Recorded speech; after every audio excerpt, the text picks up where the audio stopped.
রাস্তায় দেখতেছি আমাদের ছাত্রছাত্রী ভাই বোনরা এরকম সুন্দর সুন্দর করে দেওয়ালের মধ্যে গ্রাফিতি আঁকতেছে। ওদের গ্রাফিতি অঙ্কন দেখার পরে আমিও চলে গেছি ওদের সাথে গ্রাফিতি অঙ্কন করার জন্য। হ্যালো এভরিওয়ান, আসসালামু আলাইকুম। সবাই কেমন আছেন? আমি আর আমার হাজবেন্ড দুজনে বের হয়েছে একটা কাজে যাওয়ার জন্য। রিক্সা করে একটু যেতে না যেতে দেখতেছি আমাদের ছাত্রছাত্রী ভাই বোনরা অনেক সুন্দর করে রাস্তা পরিষ্কার করে ফেলছে, একদম যা প্রশংসা করার মতো। এন্ড অনেকে দেখতেছি এখন ট্রাফিকের কাজ করতেছে, যেহেতু এখন পুলিশ নাই তাই ওরা এখন খুব সুন্দর করে দায়িত্ব পালন করতেছে। আর একটু যেতে না যেতে দেখতেছি আমাদের ছাত্রছাত্রী ভাই বোনরা কত সুন্দর করে করে গ্রাফিতি অঙ্কন করতেছে। এন্ড ওদের গ্রাফিতি অঙ্কন দেখে আমি একটু লুপ সামলাতে পারতেছি না। আমার হাজবেন্ডকে বলতেছি, সেলিম আমি এখানে ওদের সাথে অঙ্কন করব।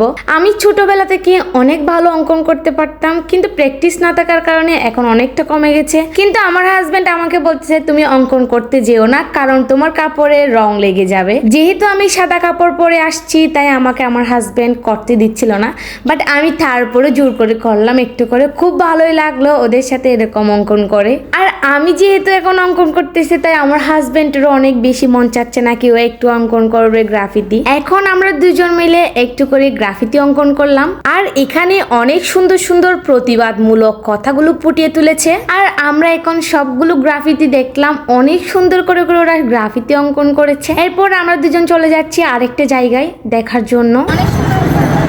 তো এখন আমরা চলে এসেছি চকবাজারে গ্রাফিতি দেখার জন্য।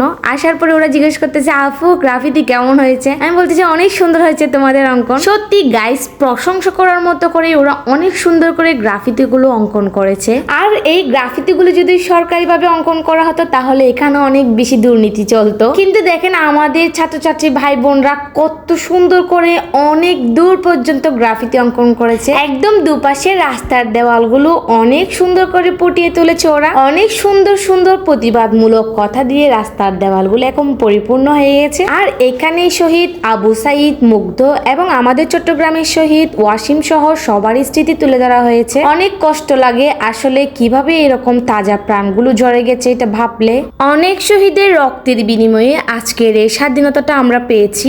আগে আমরা কথা বলার স্বাধীনতা পেতাম না, মত প্রকাশের স্বাধীনতা পেতাম না। যাই হোক, এখন চলে যাচ্ছি নাস্তা করতে, কারণ অনেক আগে এসেছি, আমার একটু খিদা লেগেছে তাই চলে এসেছি নাস্তা করতে। আর জীবনে প্রথমবারের মতো আমি এরকম রাস্তায় বসে নাস্তা করতেছি। সত্যি অনেক ভালো লাগতেছে, এরকম রাস্তায় বসে নাস্তা করার মজাটাই কিন্তু আসলে আলাদা। তারপর আমরা কতগুলো ছোট ছোট পেঁয়াজ নিয়ে নিয়েছি এবং এগুলো হেঁটে হেঁটে খাচ্ছিলাম দুজনে। আর যেহেতু সন্ধ্যা হয়ে গেছে তাই এখন আমরা দুজনেই বাসায় চলে আসবো। আসার সময় দেখতেছি রাস্তায় ট্রাফিক পুলিশের কাজ করতেছে অনেক সুন্দর করে ছাত্রছাত্রীরা। আর ওরা দিন রাত সবসময় একই তালে কাজ করে যাচ্ছে। আসলে এইসব দেখলে বোঝা যায় আমরা আমাদের দেশটাকে কতটা ভালোবাসি। আগে ট্রাফিক পুলিশ রাস্তায় কাজ করলেও অনেক জ্যাম লেগে থাকতো, কিন্তু এখন একটুও জ্যাম নেই।